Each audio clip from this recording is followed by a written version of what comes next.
Thank you for listening to the Redfield Arts Review. This is your announcer, Mary Ann Perry. Brought to you by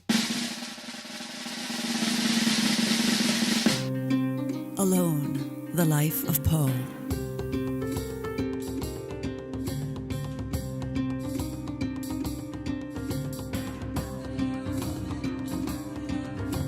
Redfield Arts Audio is thrilled to announce that our epic audio biography of Edgar Allan Poe, featuring a full cast, full musical score, and sound effects, will go into full production in 2019.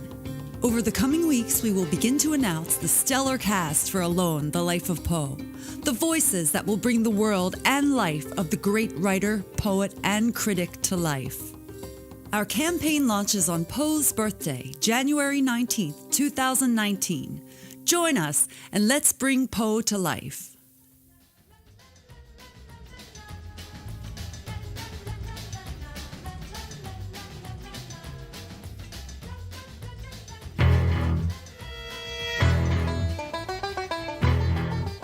For my little son Edgar, who should ever love Boston, the place of his birth, and where his mother found her best and most sympathetic friends.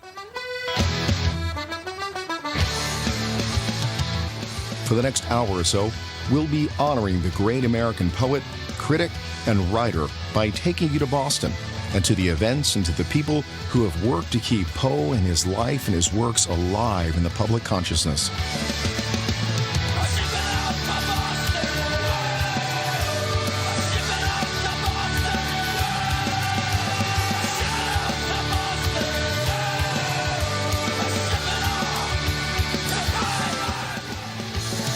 For many years, a couple of cities on America's East Coast boasted of celebrating and honoring the life of Edgar Allan Poe in big ways, especially the Poe cities of Richmond, the place of his childhood, his university days, and honeymoon, and Baltimore, the place of his father's family and of his death.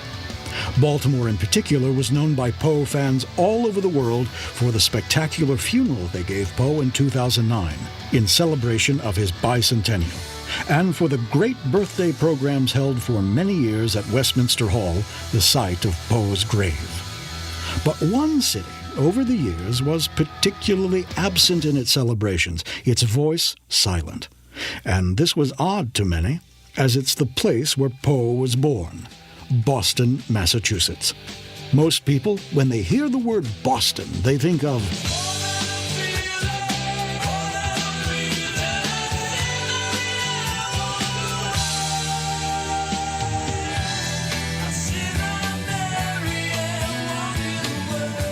bands like the Dropkick Murphys, Aerosmith, President John F. Kennedy, and Presidents John and John Quincy Adams, Calvin Coolidge, Samuel Adams, the Revolutionary War hero. and the beer. Although it isn't made in Boston, is it? Ray Bolger and Jack Haley, the Scarecrow and the Tin Man, The artist, Winslow Homer, and Norman Rockwell. Leonard Nimoy, live long and prosper. George H.W. Bush, read my lips. authors Louisa May Alcott, Jack Kerouac, Malcolm X, and W.E.B. Du Bois, founder of the NAACP. Boxer John L. Sullivan. poets and writers Robert Frost, Thoreau, Sylvia Plath, Earl Stanley Gardner, Paul Revere, Ben Franklin, Crispus Attucks, Betty Davis, Matt Damon and Ben Affleck and Albert DeSalvo, the Boston Strangler, Eli Whitney, inventor of the cotton gin, and Samuel Morse, creator of the Morse Code. the Patriots beating the Ravens in the 2015 playoffs. But what has Boston to do with Edgar Allan Poe? Edgar Poe was born in Boston on January 19, 1809, to the English actress Elizabeth Arnold Poe. and his father was an American of Irish descent, David Poe Jr., born in Baltimore. Poe's grandfather, David Poe Sr., was a proud Irishman and even prouder American who backed the Revolution. Edgar was one of 3 children born to the traveling actors. Edgar had an older brother, Henry, also born in Boston. And a little sister, Rosalie, born in Norfolk, Virginia. Poe's father, an alcoholic, disappeared from their lives sometime after the children were born. Edgar's mother dies in 1811 on December 8th. Edgar, is only 3. He's taken in and raised by the Allan family of Virginia. His siblings are taken in by family in Baltimore and friends in Virginia. The city of Boston, the place of Edgar's birth, becomes very important throughout Edgar Allan Poe's brief life. Hoping for a fresh start, and possibly to escape debts incurred at the University of Virginia. Poe joined the Army in Boston on May 26, 1827. He enlists in the Army as Edgar A. Perry. he self-publishes his first book of poetry in Boston, Tamerlane and Other Poems. The author of the small book is credited as a Bostonian and not Edgar A. Poe. Only 12 copies are known to exist today. After the brief career in the Army and at West Point, Poe's life, creatively and work-wise, will repeatedly take him to Richmond, Baltimore, Philadelphia, and New York. But Boston will continue to play an important part. The Telltale Heart, one of his best-known tales of mystery and imagination, was first published in Boston. The Cask of Amontillado, Poe's icy tale of cold-blooded revenge, was published in November of 1846. It's rumored that the story was inspired by a story Poe heard at Castle Island, South Boston, Massachusetts. According to the legend, while stationed at Castle Island, Poe saw a monument to Lieutenant Robert Massey, who was killed in a duel on Christmas Day by fellow Lieutenant Gustavus Drain. A group of revenge-bent soldiers got Drain drunk, led him into the depths of a dungeon on Castle Island, chained him alive to a wall, and sealed the vault, leaving him to die and rot. This adaptation of Poe's The Cask of Amontillado that we present to you now was adapted by Tony Tsendeas and recorded before a live audience at the Baltimore Theatre Project on Halloween night 2013. You'll hear the old evil Montresor, portrayed here by Marc Redfield, retell his tale of revenge, played upon the poor, unfortunate Fortunato, expertly voiced in this production by Pfingsten. This story, written by Edgar Allan Poe, was published at the height of his career after he had written The Raven and had become something of a rock star in his time. A cask, a wooden barrel, Amontillado, kind of sherry, named after a region in Spain. Two characters, Fortunato and Montresor. Put them all together and you have the Cask of Amontillado.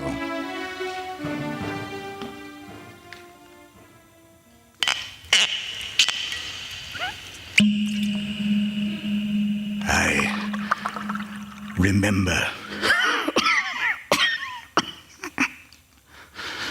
the 1,000 injuries of Fortunato I had borne as best I could.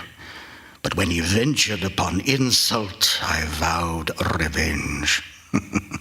However, I gave no utterance of a threat. I would be avenged at length. A wrong is unredressed when retribution overtakes the redresser, and therefore I must not only punish, but punish with impunity. Understand, neither by word or deed had I given Fortunato cause to doubt my goodwill. So long ago, it still rings in my ear. And he had the impudence to pretend an apology. Oh, my friend. I'm glad you took no insult. Sorry. A toast. Friendship. For all eternity. I continued to smile in his face, and he did not perceive that my smile was now at the thought of his obliteration. Fortunato had a weak point. He prided himself in his connoisseurship in wine. I was skillful in the Italian vintages myself and bought largely whenever I could. It was just about dusk when I encountered my friend during the supreme madness of Carnival season. I noticed him, though I had acted as if I hadn't, forcing him to pursue me. Montresor! Montresor, it's me! Excuse me, Montresor. Hello, my dear friend. Fortunato? Yes, c'est moi. I almost didn't recognize you, dressed as you are. You mean as a fool? Yes. Well, in keeping with the spirit of carnival, for tonight, I am Fortune's fool. Then, as Fortune's fool, you are well and most fortunately met. For I have, what I hope to be a rare Epicurean treat. But I have my doubts. You intrigue me, Montresor. I will do more than that, my friend, for I have what passes for a cask of Amontillado. But as I say, I have my doubts. What? How? Amontillado? Mm-hmm. An entire... Impossible. In the middle of Carnival. A cask? Impossible. You say Amontillado. I have my doubts, and silly enough to pay the full Amontillado price without consulting you first. Well, you should have consulted me. Where did you get it? I couldn't consult you, and you were nowhere to be found. I was afraid of losing a bargain. I understand. A full barrel. Mm-hmm. Amontillado. Mm-hmm, but I have my doubts. Amontillado. And I must have satisfaction. I must know. Amontillado. Yes. In fact, I was just on my way to see Lucchese. If anyone can give me a definitive assessment, he can. So... Lucchese? He couldn't tell an Amontillado from a sherry. Well, by some, his taste is regarded as equal to your own. By who? By fools.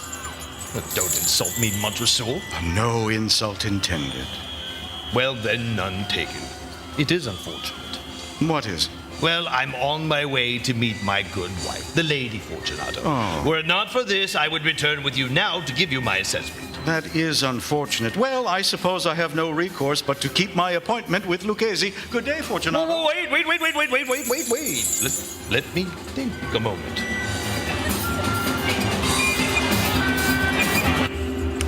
I will return with you now, Montresor, to test this Amontillado of yours. Ah, nothing would make me happier. Let us go. I felt intoxicated by my elation, but with the skill of an actor, outwardly showed nothing. I remember I said to him, I do not believe you have ever visited my wine cellar before. A slight I shall make amends for today. Yes, you shall. Their legend precedes them. I had him, but could not resist the temptation to play. I said, they are very extensive, but my friend, no, I have reconsidered. I will not impose upon your good nature. It is not an imposition. I will not allow Lucchese. Well, you said something about having to pick up your fool's costume for the Carnival. What are you talking about? Are you drunk? I'm already dressed like a fool. Of course you are. Perhaps memory invented that. Memory does. We only remember once. After that, we remember only the memory of the memory of the memory. We continued our progress toward my palazzo. Then he suddenly sneezed. He sniffled and muttered. Where's that handkerchief? Oh, my friend, now I see you're coming down with a cold. My vaults are insufferably damp. They are encrusted with niter. It would be terrible for your cold. Niter? The cold is a mere nothing. Oh. Perhaps you don't wish to share, Montresor, but would prefer to share with Lucchese. No assertion could be as distant from the truth as the one you have just made. Truth. Difficult thing to unravel. Amontillado. Let us proceed with alacrity. Then Fortunato mumbled under his breath in contempt. Lucchese. And then, as if newly reinvigorated, he set the pace and bellowed into the night air. To your vaults! There we shall see. And more. I quietly suffered his already inebriated stumbles and the abuse of his mere presence. Smiling broader and broader with each step, I knew my home would be empty, I had told the servants that I would not be back and given them explicit orders not to stir from the house. This was sufficient, I knew, to ensure their immediate disappearance. One and all, the minute my back was turned.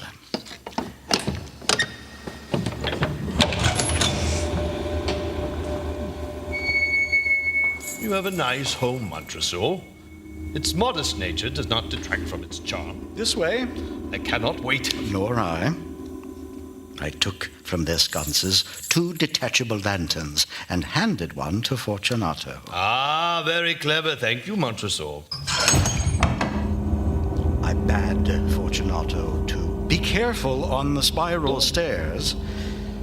They are an interesting feature. My ancestors were eccentric, and our vaults are, in their own way, peculiar. I place my trust in you. And it is well placed. We descended a long and winding staircase that led to the catacombs and the wine cellars. His safety was my concern. Careful there. A broken step. No, I'm fine. Proceed. We came at length to the front and the foot of the descent. We stood a few moments together on the damp grounds of the catacombs, adjusting to our environment. Then we continued on. His gait was increasingly unsteady. His dress gave the impending horror, the piquancy of the absurd. How much further? The catacombs are extensive. This way. What is that? On the walls? The nitre. Oh.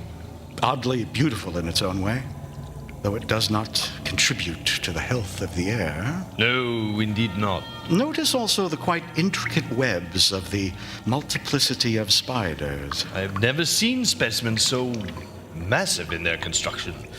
How much further? Your cough. We must head back. Nonsense. We are here. Lead the way. If you insist.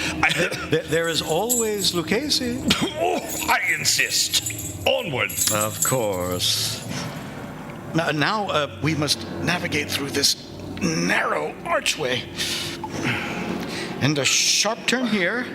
How did you get the cask down here? Oh, that was a problem for the laborers who delivered the goods, not mine. Indeed. But I sleep well knowing my stocks are secure. They are extensive, as you can now see. Fortunato's eyes widened, and as he beheld thousands of bottles of wine neatly arranged in racks, he licked his lips as if he were a low comic actor playing the scene instead of actually unfolding and living it in real life. I am impressed, Montresor. I knew you would be. Where is the Amontillado?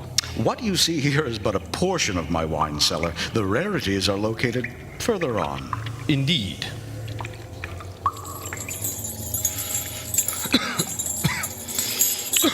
Are you all right? We must go back. Enough! I have not traveled this far for no reason. True. And I had no intention of alarming you unnecessarily, but you should use proper caution. Here, a sip of this Medoc will protect us from the damp. Yes, indeed. Why not, eh? And these are burial vaults? Yes, the final resting place for all of my clan. I knocked off the neck of a bottle of wine, which I drew from a long row of its dusty fellows. I handed him the bottle for the first drink. I drink to your health, and to the buried dead of the Montresors who surround us. And I to your long life. Thank you, Montresor. These vaults are extensive. The Montresors were a great and numerous family. Delicious. I forget your family's coat of arms. It is a human foot, bare, in a field of azure. The foot is crushing the head of a serpent whose fangs are embedded in the heel of the foot. Well, that must be something to see. The wine sparkled in his eyes, and I watched intoxication slowly overtake him again. Bring it along with you. The Amontillado waits. A cask. Unbelievable. Watch your step. What? What is this place? A most unusual addition made by a particularly eccentric ancestor. We stood gazing at innumerable reflections of ourselves above, below, and in front of us. Each reflection featured an optical distortion unique to itself. The effect was overwhelming. An infinity of reflections. Seemingly so. Oh, sorry. Each of the mirrors is positioned just so to reflect a single image into legion. Its effect is most dizzying. Not a little sick-inducing. There's so many distortions of you and myself. And despite distortions, all equally true and all equally false. If you say. Well, let us make our way through this place as quickly as we may. Agreed. It's not far now. At that moment, I felt pity for him.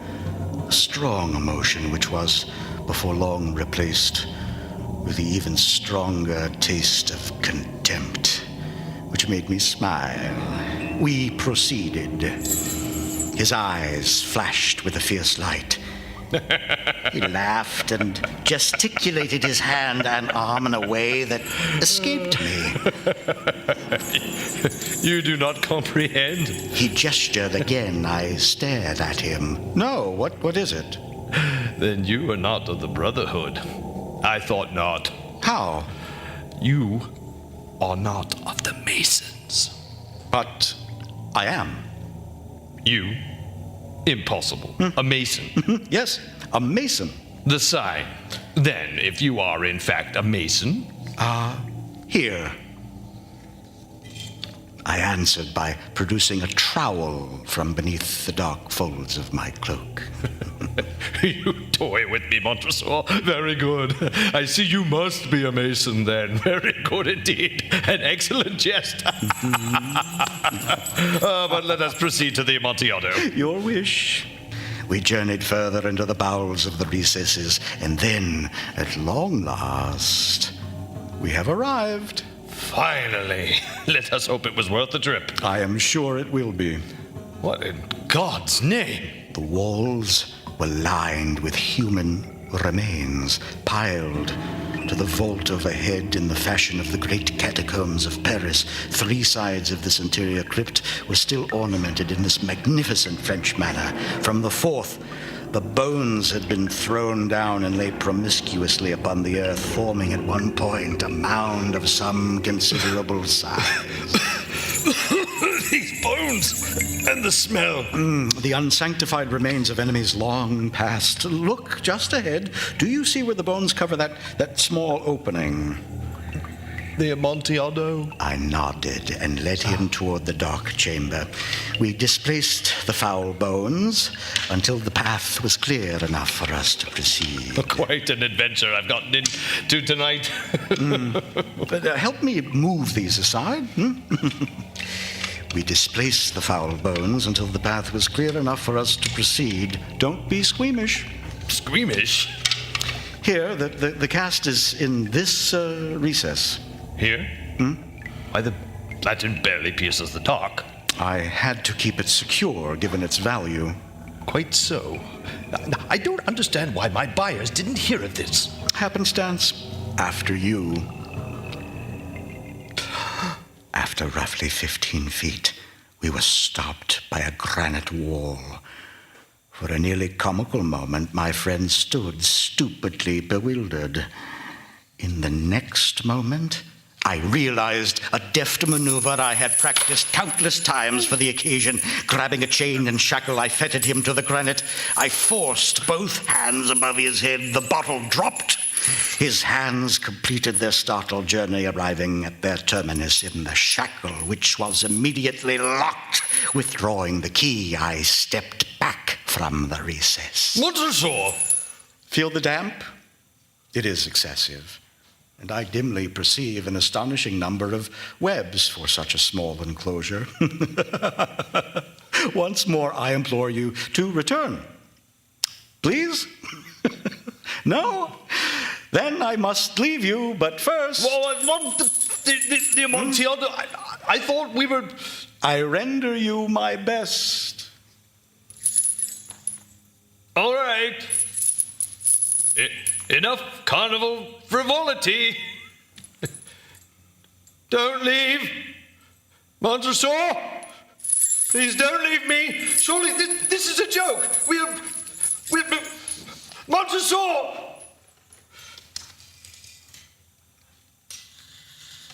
Yes, my friend? I knew it was a jest. You didn't leave. No. First, masonry for the mason. Fortunato's intoxication had, of course, worn off, so sobering was his current moment. This I knew from the low, wailing moan that, as my building progressed and his terror grew, began to emanate from the depth of the recess, from the depth of his tomb. It was not the cry of a drunken man, but of one who now understood his nightmare was real. This was followed by what I regarded as a long and obstinate silence. I labored on. After I had laid the fourth tier of stones, I heard the frenzied rattling of the chains mingled with the pathetically comic jingling of the bells in his fool's cap. I decided to rest a moment and enjoy the symphony. I've always appreciated new music, and this was quite a passionate performance. When the music subsided, I resumed. When the wall was at breast level, I raised my lantern, casting a dull glow upon the motley figure within, and then... I was pushed violently back by the suddenness of the sound. I hesitated a moment. I even trembled. Then I decided to reply.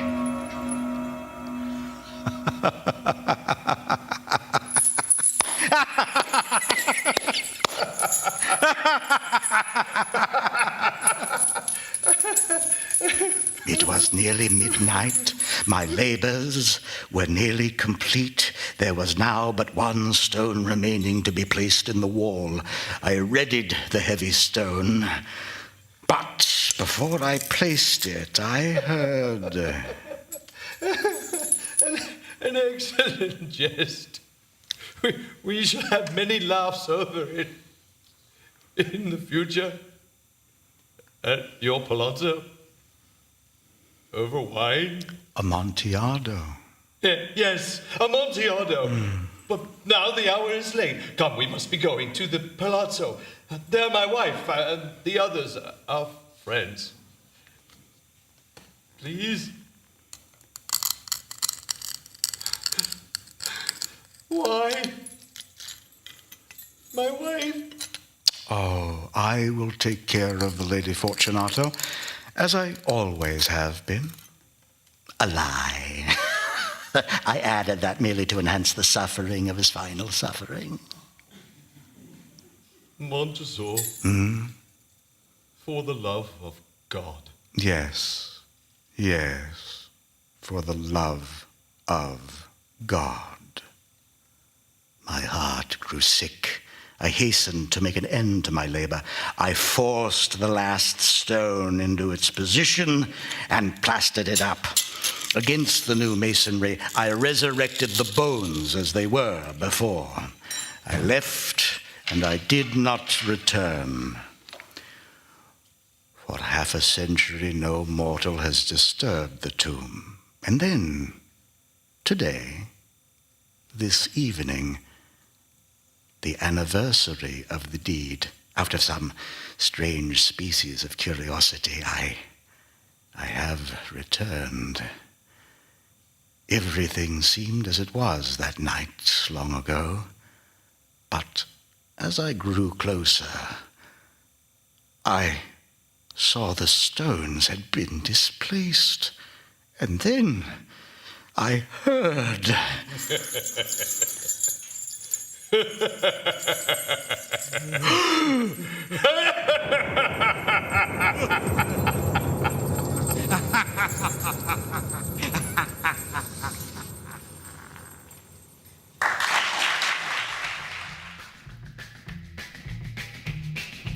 Thank you for listening to the Redfield Arts Review. Please come back again for our next show.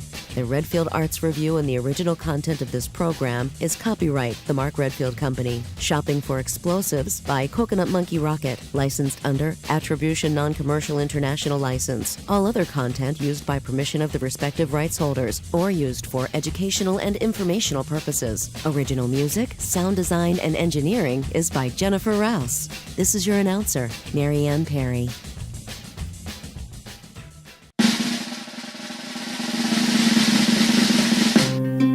Alone, the life of Poe.